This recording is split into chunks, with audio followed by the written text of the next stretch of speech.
हरे कृष्णा, जय श्री हरि, जय बृहस्पति देव। प्रिय श्रोतागण, आज बृहस्पतिवार के दिन सुनेंगे बृहस्पतिवार संपूर्ण व्रत कथा। इस कथा को पठन तथा श्रवण मात्र से भक्त के सभी मनोकामनाएं पूर्ण होती हैं, घर में सुख समृद्धि का वास होता है। तो आइए पूरी श्रद्धा और भक्ति के साथ सुनते हैं बृहस्पतिवार संपूर्ण व्रत कथा। तो प्रेम से बोलिए बृहस्पति भगवान की जय। जय श्री हरि। पौराणिक कथा के अनुसार प्राचीन समय की बात है। भारतवर्ष में एक राजा राज्य करता था। वो बड़ा ही प्रतापी और दानी था। वह नित्य प्रति मंदिर में भगवत दर्शन करने के लिए जाता और ब्राह्मणों और गुरु की सेवा किया करता। उसके द्वार से कोई भी याचक निराश होकर नहीं लौटता। वह प्रत्येक गुरुवार को व्रत रखता एवं पूजन करता, गरीबों की सहायता करता। परंतु यह सब बातें उसकी रानी को बिल्कुल अच्छी नहीं लगती थी। वह न तो व्रत करती और न ही किसी को एक भी पैसा दान में देती थी। वह राजा से भी ऐसा करने को मना किया करती थी। एक समय की बात है, राजा शिकार खेलने के लिए वन को चले गए। घर पर रानी और दासी थी। उस समय गुरु बृहस्पति साधु का रूप धारण करके राजा के दरवाजे पर भिक्षा मांगने के लिए आए। साधु ने रानी से भिक्षा मांगी तो वह कहने लगी, हे साधु महाराज, मैं इस दान पुण्य से तंग आ गई हूँ। इस कार्य के लिए तो मेरे पति ही बहुत हैं। अब आप ऐसी कृपा करें कि सारा धन नष्ट हो जाए तथा मैं आराम से रह सकूं। साधु रूपी बृहस्पति देव ने कहा, हे देवी, तुम तो बड़ी ही विचित्र हो। संतान और धन से कोई दुखी नहीं होता, इसको सभी चाहते हैं। पापी भी धन और पुत्र की इच्छा करता है। अगर तुम्हारे पास धन अधिक है तो भूखे मनुष्यों को भोजन करवाओ, प्याव लगवाओ, ब्राह्मणों को दान दो, धर्मशाला बनवाओ, कुआं, तालाब, बावड़ी, बाग, बगीचे आदि का निर्माण कराओ तथा निर्धन कुंवारी कन्याओं का विवाह करवाओ। साथ ही यज्ञ करो। इस प्रकार के कर्मों से आपके कुल का और आपका नाम परलोक में भी सार्थक होगा एवं तुम्हें स्वर्ग की प्राप्ति होगी। परंतु रानी साधु की इन बातों से खुश नहीं हुई। उसने कहा, हे साधु महाराज, मुझे ऐसी धन की आवश्यकता नहीं है जिसे मैं अन्य लोगों को दान में देती फिरूं, जिसको रखने और संभालने में भी मेरा सारा वक्त निकल जाए। साधु ने कहा, हे देवी, यदि तुम्हारी ऐसी ही इच्छा है तो जैसा मैं तुम्हें बताता हूँ वैसा करना। बृहस्पतिवार के दिन आंगन को गोबर से लीपना और अपने केशों को पीली मिट्टी से धोना। केशों को धोते समय स्नान करना। राजा से कहना कि वो हजामत कराए। भोजन में मांस मदिरा खाना। कपड़े धोबी को धोने के लिए देना। इस प्रकार 7 बृहस्पतिवार को करने से तुम्हारा सारा धन नष्ट हो जाएगा। यह कहकर साधु महाराज रूपी बृहस्पति देव अंतर्ध्यान हो गए।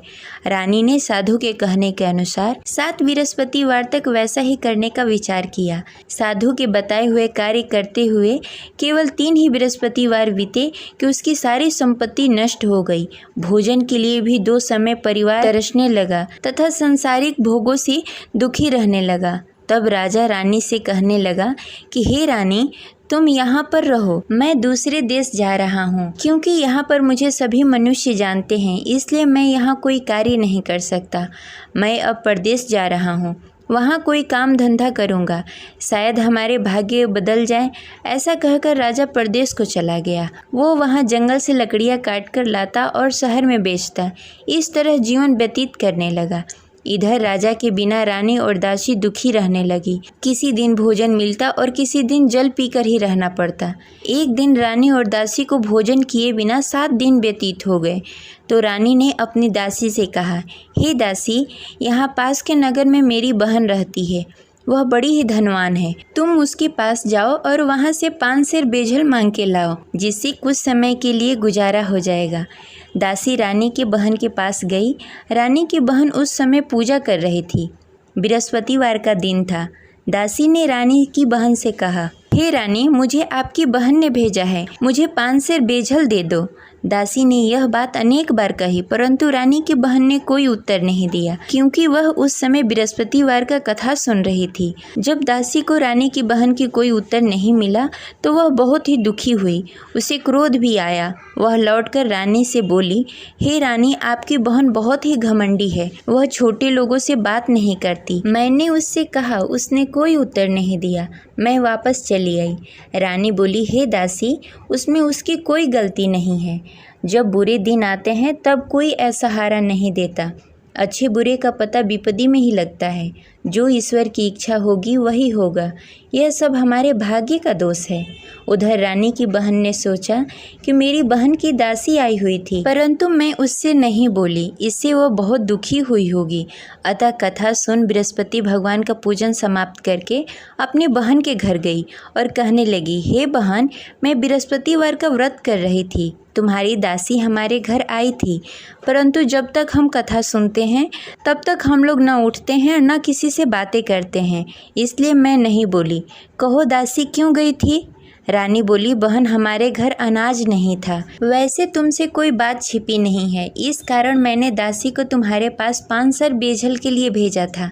रानी की बहन बोली, बहन देखो, बृहस्पति भगवान सबकी मनोकामनाएं पूर्ण करते हैं, देखो शायद तुम्हारे घर में कहीं अनाज रखा हो। यह सुनकर दासी घर के अंदर गई, वहाँ से उसे एक घड़ा बेजल का भरा हुआ मिल गया। उसे बड़ी हैरानी हुई क्योंकि उसके एक एक बर्तन देख लिया था। उसने बाहर आकर रानी को बताया। दासी अपने रानी से कहने लगी, हे रानी देखो, वैसे हमको जब अन्न नहीं मिलता तो हम रोज ही व्रत करते, अगर इनसे इस व्रत की विधि और कथा पूछ ली जाए तो हम भी इस व्रत को किया करेंगे। दासी के कहने पर रानी ने अपनी बहन से बृहस्पतिवार के व्रत के बारे में पूछा। उसकी बहन ने बताया, हे रानी बहन, बृहस्पतिवार को सूर्योदय से पूर्व उठकर स्नान आदि से निवृत्त होकर बृहस्पतिवार का व्रत करना चाहिए, लेकिन उस दिन सिर नहीं धोना चाहिए। बृहस्पतिवार के व्रत में चने की दाल और मुनक्के से विष्णु भगवान और केले के वृक्ष की जड़ की पूजन करनी चाहिए तथा दीपक जलाएं। उस दिन एक ही समय भोजन करें, भोजन पीले खाद्य पदार्थ का करें तथा कथा सुनें। इस प्रकार करने से गुरु भगवान प्रसन्न होते हैं और अन्न पुत्र धन देते हैं। इस प्रकार व्रत और पूजन की विधि बताकर रानी की बहन अपने घर को लौट गई। रानी और दासी दोनों ने ही निश्चय किया कि वे बृहस्पति भगवान का पूजन जरूर करेंगी। 7 दिन बाद जब बृहस्पतिवार आया तो दोनों ने व्रत रखा। घुड़सार में जाकर चना और गुड़ बीन लाई तथा उसकी दाल से केले की जड़ में विष्णु भगवान का पूजन किया। अब भोजन कहाँ से आए? दोनों बड़ी ही दुखी हुई, परंतु उन्होंने व्रत किया था, इस कारण बृहस्पति देव भगवान प्रसन्न थे। वे एक साधारण व्यक्ति के रूप में 2 थालों में सुंदर पीला भोजन लेकर आए और दासी को देकर बोले, हे दासी, यह भोजन तुम्हारे और रानी के लिए है, तुम दोनों करना। दासी भोजन पाकर बड़ी ही प्रसन्न हुई और रानी से बोली, रानी जी भोजन कर लो। रानी को भोजन आने के बारे में कुछ पता नहीं था, इसलिए वह दासी से बोली, जा तू ही भोजन कर ले, क्योंकि तू हमारी व्यर्थ में हंसी उड़ाती है। दासी बोली, एक व्यक्ति अभी भोजन देकर गए हैं। रानी कहने लगी, वह भोजन तेरे लिए दे गए होंगे, तू ही भोजन कर ले। दासी ने कहा, वह व्यक्ति हम दोनों के लिए भोजन की थाली लेकर आए हैं, इसलिए मैं और आप दोनों ही साथ भोजन करेंगी। फिर दोनों ने गुरु भगवान का नमस्कार किया और भोजन प्रारंभ किया। उसके बाद से वे प्रत्येक बृहस्पतिवार को गुरु भगवान का व्रत और पूजन करने लगी। बृहस्पति भगवान की कृपा से उसके पास धन हो गया, परंतु रानी फिर पहले की तरह आलस्य करने लगी। तब दासी बोली, देखो रानी, तुम पहले भी इस प्रकार का आलस करती थी, तुम्हें धन को रखने में कष्ट होता था, इस कारण सभी धन नष्ट हो गए। अब गुरु भगवान की कृपा से धन मिला है तो फिर तुम्हें आलस्य होता है। बड़ी मुसीबतों के बाद हमने यह धन पाया है, इसलिए हमें दान पुण्य करना चाहिए। तुम भूखे मनुष्यों को भोजन कराओ, प्याव लगवाओ, ब्राह्मणों को दान दो, कुआं, तालाब, बावड़ी आदि का निर्माण कराओ, मंदिर पाठशाला बनवाओ, दान दो, कुंवारी कन्याओं का विवाह करवाओ। धन को शुभ कार्यों में खर्च करो, जिससे तुम्हारे कुल और यश बढ़े तथा स्वर्ग की प्राप्ति हो और पितृ प्रसन्न हो। दासी की इन बातों को मानकर रानी ने इसी प्रकार का कार्य करना प्रारंभ कर दिया, जिससे उसका काफ़ी यश फैलने लगा। एक दिन रानी और दासी आपस में विचार करने लगी, न जाने राजा किस दशा में होंगे, उनकी कोई खोज खबर नहीं है। गुरु भगवान से उन्होंने प्रार्थना की और भगवान ने रात्रि में राजा को स्वप्न में कहा, हे राजा, उठ, तेरी रानी तुझे याद करती है, अब अपने देश को लौट जा। राजा प्रातःकाल उठकर जंगल से लकड़ियाँ काटकर लाने के लिए जंगल की ओर चल पड़ा। जंगल में गुजरते हुए वह सोचने लगा, रानी की गलती से कितने दुख भोगने पड़े। राजपाट छोड़कर जंगल में आकर रहना पड़ा। जंगल में लकड़ियां काटकर उन्हें बेचकर गुजारा करना पड़ा। उसी समय उस जंगल में बृहस्पति देव साधु के रूप में प्रकट हुए और राजा से पूछने लगे, हे लकड़हारे, तू इस सुनसान जंगल में किस चिंता में बैठा है, मुझे बताओ। यह सुनकर राजा के नेत्रों में जल भर आया और साधु की वंदना कर बोला, हे प्रभु, आप सब कुछ जानते हैं। इतना कहकर राजा ने साधु को अपनी संपूर्ण कहानी सुनाई। महात्मा तो स्वभाव से ही दयालु होते हैं। वे राजा से बोले, हे राजा, तुम्हारी रानी ने बृहस्पति देव के प्रति अपराध किया था, जिसके कारण तुम्हारी यह दशा हुई। अब तुम किसी प्रकार की चिंता मत करो, भगवान तुम्हें पहले से भी अधिक धन देंगे। देखो, तुम्हारी पत्नी ने बृहस्पतिवार का व्रत करना प्रारंभ कर दिया है। अब तुम भी बृहस्पतिवार के दिन व्रत रखो। चने की दाल और गुड़ जल के लोटे में डालकर केले के पत्ते में विष्णु भगवान का पूजन करो। फिर कथा कहो या सुनो, भगवान तुम्हारी सब मनोकामनाएं पूर्ण करेंगे। साधु को प्रसन्न देखकर राजा बोला, हे प्रभु, मुझे लकड़ी बेचकर इतना पैसा भी नहीं बचता जिससे भोजन करने के उपरांत कुछ बचा सकूं। मैंने रात्रि में अपनी रानी को व्याकुल देखा। मेरे पास कोई साधन नहीं जिससे समाचार जान सकूं। फिर मैं बृहस्पतिवार की कौन सी कहानी कहूँ या सुनूं? मुझको तो कुछ भी मालूम नहीं है। साधु ने कहा, हे राजा, तुम किसी बात की चिंता मत करो। बृहस्पतिवार के दिन तुम रोजाना की तरह लकड़ियाँ लेकर शहर जाओ। तुम्हें रोज से दुगना धन प्राप्त होगा, जिससे तुम भली भांति भोजन कर लोगे तथा बृहस्पति देव की पूजा सामग्री भी लेकर आओगे। बृहस्पति देव की कथा इस प्रकार है। प्राचीन काल में एक बहुत ही निर्धन ब्राह्मण था। उसके घर में कोई संतान नहीं थी। वह नित्य प्रति पूजा पाठ करता, परंतु उसकी स्त्री बहुत ही मलिनता के साथ रहती। वह न स्नान करती, न ही किसी देवता का पूजन करती। प्रातःकाल उठते ही सर्वप्रथम भोजन करती, बाद में कोई अन्य कार्य करती। ब्राह्मण देवता बहुत ही दुखी रहते थे। पत्नी को बहुत समझाते, किंतु उसका कोई परिणाम नहीं निकलता। भगवान की अनुकंपा से एक समय ब्राह्मण की पत्नी गर्भवती हुई और 10वें महीने एक सुंदर कन्या को जन्म दिया। निर्धन ब्राह्मण कन्या के जन्म से बहुत दुखी हुआ। धीरे धीरे ब्राह्मण की कन्या बड़ी होने लगी। बचपन से ही उस कन्या की रुचि भगवान विष्णु की पूजा में थी। वह प्रातः उठती, स्नान ध्यान करती, उसके बाद भगवान विष्णु की पूजा करती और मंदिर में जाती। बृहस्पतिवार को व्रत करके विधि विधान पूर्वक पूजा पाठ करती। पूजा पाठ के बाद वह पढ़ने के लिए पाठशाला जाती। घर से चलते समय वह मुट्ठी भर जौ साथ में लेकर जाती और पाठशाला के रास्ते में थोड़ी थोड़ी जौ गिराते जाती। जब पाठशाला से लौटकर आती, जौ के दाने सोने में बदल जाते। लड़की सभी सोने के दाने बीन लाती। एक दिन जब वह सोने के दानों को साफ कर रही थी, तो उसकी माँ ने कहा, बेटी, सोने के दाने साफ करने के लिए सोने का सूप भी होना चाहिए। अगले दिन बृहस्पतिवार था। उसने भगवान बृहस्पति देव की पूजा करते हुए प्रार्थना की, हे भगवान, यदि मैंने आपका व्रत विधि विधान से किया हो तो मुझे सोने का सूप दे दो। भगवान बृहस्पति देव ने उसकी मनोकामना पूरी करने का वचन दिया। पाठशाला से लौटते समय उसने रास्ते में सोने का सूप पड़ा हुआ मिला। घर लौटकर सोने का सूप अपनी माँ को दिखाकर वह सोने के दाने साफ करने लगी। उसी समय नगर का राजकुमार उसके घर के पास से गुजर रहा था। उस सुंदर लड़की को सोने के सूप में जौ साफ करते देख राजकुमार उस पर मोहित हो गया। राजकुमार ने अपने पिता से उस लड़की से विवाह करने की इच्छा प्रकट की। तो राजा ने ब्राह्मण को महल में बुलाकर राजकुमार से उसकी लड़की के विवाह की बात कही। ब्राह्मण तैयार हो गया। धूमधाम से उस लड़की का विवाह राजकुमार से हो गया। दुल्हन बनकर ब्राह्मण की लड़की महल में चली गई। लड़की के चले जाने से ब्राह्मण फिर से निर्धन हो गया। उसे कई कई दिनों तक बिना भोजन के रहना पड़ा। बहुत दुखी होकर ब्राह्मण एक दिन अपनी लड़की के पास गया। अपने पिता से निर्धनता का समाचार सुनकर उसे बहुत सारा धन देकर पिता को विदा किया। उस धन से ब्राह्मण का कुछ दिनों तक आराम से गुजारा हुआ, लेकिन जल्द ही फिर भूखों मरने की हालत हो गई। ब्राह्मण अपनी लड़की से धन लेने के लिए फिर महल में पहुंचा। लड़की ने पिता की बुरी हालत देखकर कहा, पिताजी, आखिर आप कब तक मुझसे धन लेकर जीवन व्यतीत करेंगे? आप कोई ऐसा उपाय क्यों नहीं करते जिससे आपका घर धन धान से भर जाए। ब्राह्मण ने कहा, मैंने तेरी माँ को बहुत समझाने की कोशिश की, पर उसकी समझ में कुछ नहीं आता। उसकी फुहारता नष्ट हो तब तो घर की निर्धनता दूर हो। तब कुछ सोचकर लड़की ने पिता से कहा, पिताजी, आप कुछ दिनों के लिए माँ को मेरे पास छोड़ जाओ। तब कुछ सोचकर ब्राह्मण ने पत्नी को लड़की के पास महल में छोड़ दिया। लड़की ने अपनी माँ से कहा, माँ, तुम कल प्रातः उठकर स्नान आदि करके भगवान विष्णु की पूजा करना। पूजा करने से तुम्हारी निर्धनता अवश्य दूर हो जाएगी। लेकिन उसकी माँ ने उसकी कोई बात नहीं मानी। तब क्रोधित होकर लड़की ने अपनी माँ को एक कक्ष में बंद कर दिया। सूर्योदय के समय माँ को उठाकर जबरदस्ती उसे स्नान आदि करवाया। फिर मंदिर में ले जाकर भगवान बृहस्पति देव की पूजा करवाई। कुछ दिनों तक ऐसा करने से माँ की बुद्धि में कुछ परिवर्तन हुआ और वह स्वयं बृहस्पतिवार का व्रत रखने लगी।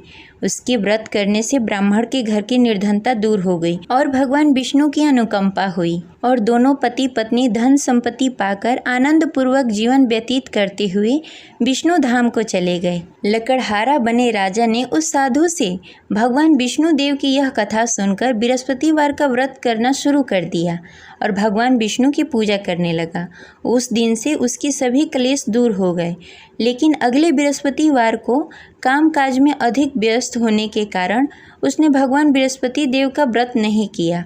भगवान बृहस्पति देव लकड़हारे से क्रोधित हो गए और उसे भूल की सजा दी। उस दिन नगर के राजा ने नगर में घोषणा करके सबको सूचित किया कि प्रत्येक नागरिक मेरे महल में भोजन करने आए। जो नहीं आएगा उसे अपराधी मानकर भारी दंड दिया जाएगा। लकड़हारा बने राजा ने उस नगर के राजा की घोषणा तो सुनी, लेकिन जंगल से लकड़ी काटकर लाने और उसे बेचने में देरी हो जाने के कारण वह समय पर महल में भोजन करने नहीं पहुंच सका। अतः राजा के सैनिक लकड़हारे को पकड़कर महल में ले गए।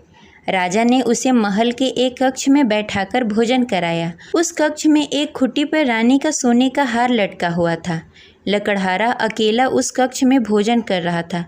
तभी उसने एक आश्चर्यजनक घटना देखी। देखते ही देखते वह खुट्टी हार को निगल गई। थोड़ी देर बाद जब राजा ने हार को गायब देखा तो लकड़हारे को कारावास में डाल दिया। लकड़हारा मन ही मन अपने भाग्य को कोसने लगा। तभी उसे जंगल में मिले साधु का स्मरण हुआ। थोड़ी देर में भगवान बृहस्पति देव सन्यासी के रूप में उसके सामने प्रकट हुए और कहा, हे लकड़हारे, तूने भगवान बृहस्पति देव की पूजा नहीं की, इसी कारण तुम्हें कष्ट हो रहा है। लेकिन अब चिंता मत करो, बृहस्पतिवार के दिन कारागार के दरवाजे पर तुम्हें कुछ पैसे पड़े हुए मिलेंगे। उन पैसों से भगवान बृहस्पति देव का व्रत करके उनकी पूजा करोगे तो तुम्हारे सारे दुख दूर हो जाएंगे। फिर बृहस्पतिवार के दिन दरवाजे पर पड़े पैसे राजा को मिले, जिससे उसने चने की दाल, गुड़, मुनक्का मंगाकर भगवान बृहस्पति देव की कथा कही और व्रत किया, जिससे भगवान बृहस्पति देव प्रसन्न होकर उस नगर के राजा को स्वप्न में लकड़हारे को मुक्त करने को कहा। सुबह राजा ने आकर अपने कक्ष में देखा कि खूंटी पर हार टंगा हुआ है। राजा ने लकड़हारे को मुक्त कर दिया, उसे धन और आभूषण देकर विदा किया। लकड़हारा बना राजा उस नगर से चलकर अपने नगर की तरफ चल दिया। जब राजा अपने नगर में पहुंचा तो उसने देखा उस नगर में कुएं, धर्मशाला, बाग बगीचे देखकर बहुत प्रसन्न हुआ। राजा ने किसी से पूछा, ये कुएं, धर्मशाला किसने बनवाए? सबने उसे बताया कि ये सब रानी और दासी ने बनवाए हैं। राजा जब महल में पहुंचे तो रानी ने उनका भव्य स्वागत किया। तब राजा ने निश्चय किया कि सप्ताह में एक बार तो सभी बृहस्पतिवार का व्रत तथा पूजन कर सकते हैं, परंतु मैं प्रतिदिन व्रत किया करूँगा तथा दिन में 3 बार कथा कहूँगा। अब राजा हर समय दुपट्टे में चने की दाल बांधकर रखते तथा दिन में 3 बार बृहस्पतिवार का कथा कहते। कुछ दिनों के बाद राजा को अपनी बहन की याद आई। एक दिन घोड़े पर सवार होकर राजा अपनी बहन से मिलने के लिए चल दिया। अभी राजा नगर के बाहर ही पहुंचा था कि उसने देखा कि कुछ लोग एक 100 को ले जा रहे हैं। राजा को स्मरण हुआ कि आज उसने किसी को बृहस्पतिवार का व्रत कथा नहीं सुनाया। राजा ने उन लोगों से रोककर कहा, भाइयों, आप 100 ले जाने से पहले मुझसे बृहस्पतिवार का कथा सुन लो। लोगों ने राजा पर क्रोधित होते हुए कहा, तुम पागल तो नहीं हो? लेकिन कुछ बड़े बुजुर्ग लोगों ने कहा, अच्छा भाई, तुम साथ में चलते चलते अपनी कथा भी सुनाते रहो। राजा ने चलते चलते आधी ही कथा सुनाई थी कि 100 हिलने लगा। राजा की पूरी कथा समाप्त होते ही सब उठकर बैठ गया। लोगों ने हैरानी से दांतों तले उंगली दबाई और अगले बृहस्पतिवार को भगवान बृहस्पति देव का व्रत करने व कथा सुनने का निश्चय कर लिया। अब घोड़े पर सवार होकर राजा चलते हुए एक किसान के पास पहुंचा। किसान अपने खेत में हल चला रहा था। राजा ने कहा, अरे भाई, मुझसे बृहस्पतिवार का कथा सुन लो। किसान झुंझलाकर बोला, अरे भाई, देख नहीं रहे, जितनी देर मैं तुम्हारी कथा सुनूंगा उतनी देर में तो पूरी खेत में हल चला लूंगा। राजा निराश होकर चला गया। तभी किसान का बैल लड़खड़ा के गिर गया और किसान के पेट में भी जोरों से दर्द होने लगा। जब उसकी पत्नी वहां आई तब उसने पूछा कि क्या हुआ। किसान ने घुड़सवार की पूरी कहानी सुनाई कि पत्नी दौड़ती हुई राजा के पास पहुंची और हाथ जोड़कर बोली, भैया, मैं तुम्हारी कथा सुनने के लिए तैयार हूँ। राजा ने उसके साथ खेत पर पहुंचकर बृहस्पतिवार की कथा सुनाई। तभी बैल भी उठकर खड़ा हो गया और किसान के पेट का दर्द भी तुरंत ठीक हो गया। राजा वहां से अपने घोड़े पर सवार होकर अपने बहन के घर पहुंचा। तब राजा की वहां बहुत आव भगत हुई। अगले दिन सुबह उठकर राजा ने देखा घर के सभी लोग भोजन कर रहे हैं। किसी भूखे को बृहस्पतिवार का कथा सुनाए बिना राजा कभी भोजन नहीं करता था। उसने बहन से कहा, बहन, क्या घर में कोई ऐसा व्यक्ति है जिसने भोजन नहीं किया हो? उसकी बहन ने बोला, भैया, हमारे घर तो क्या, आपको पूरे नगर में कोई ऐसा व्यक्ति नहीं मिलेगा जिसने सुबह सुबह भोजन नहीं किया हो। तब राजा ने बहन के घर से निकलकर उस नगर में बिना भोजन किए हुए व्यक्ति की तलाश करनी शुरू की। एक गडेरिये के घर में उसका बेटा बीमार होने के कारण भूखा रह गया था। राजा ने उसको जाकर बृहस्पतिवार का कथा सुनाया। कथा सुनते सुनते गडेरिये की बेटे की बीमारी भी ठीक हो गई। सबने राजा की बहुत प्रशंसा की। एक दिन राजा ने अपनी बहन से कहा, बहन, अब हम अपने घर जाना चाहते हैं, तुम भी हमारे साथ चलो, कुछ दिन वहाँ रहकर लौट कर आना। राजा की बहन ने अपनी सास से पूछा तो सास ने ताने देते हुए कहा, बहू, मायके जाना हो तो अकेली जाना, मेरे पोतों को लेकर नहीं जाना। तुम्हारे भाई की कोई संतान नहीं है, कहीं तुम्हारी भाभी मेरे पोतों को भी जादू टोना न कर दे। दूसरे कक्ष में बहन की सास की बातें सुनकर राजा दुखी मन से अकेले ही अपने नगर को लौट गया। रानी ने राजा से कहा, आप तो अपनी बहन को साथ लाने गए थे, फिर बहन को साथ क्यों नहीं लेकर आए? तब राजा ने दुखी होते हुए कहा, रानी, हम निसंतान हैं, इसलिए कोई हमारे घर आना पसंद नहीं करता। रानी ने राजा को समझाते हुए कहा, मैं बृहस्पति देव ने सब कुछ दिया है, अब भगवान बृहस्पति देव हमें संतान भी अवश्य देंगे। बृहस्पतिवार को विधि पूर्वक व्रत करते हुए राजा और रानी ने भगवान बृहस्पति देव से संतान के लिए प्रार्थना की। कुछ दिनों के बाद ही रानी गर्भवती हो गई। 10वें महीने रानी ने एक सुंदर बालक को जन्म दिया। राजा रानी जीवन पर्यंत बृहस्पतिवार का व्रत करते रहे। उनके घर में धन धान्य की वर्षा होती रही। इस तरह अनंत पूरक जीवन यापन करते हुए राजा रानी भगवान बृहस्पति देव की अनुकंपा से मोक्ष को प्राप्त हो गए। बृहस्पतिवार को विधि पूर्वक व्रत करके जो स्त्री पुरुष भगवान विष्णु की पूजा करते हैं उनकी सभी मनोकामनाएं पूर्ण होती है। जय बृहस्पति देव। इस प्रकार यह कथा संपन्न हुई। आशा करते हैं आपको अच्छी लगी होगी। तो इस वीडियो को ज़्यादा से ज़्यादा लोगों को शेयर करें और इस चैनल को सब्सक्राइब करके बेल आइकन को प्रेस कर लें। मिलते हैं अगले वीडियो में, तब तक के लिए हरे कृष्णा। जय बृहस्पति देव।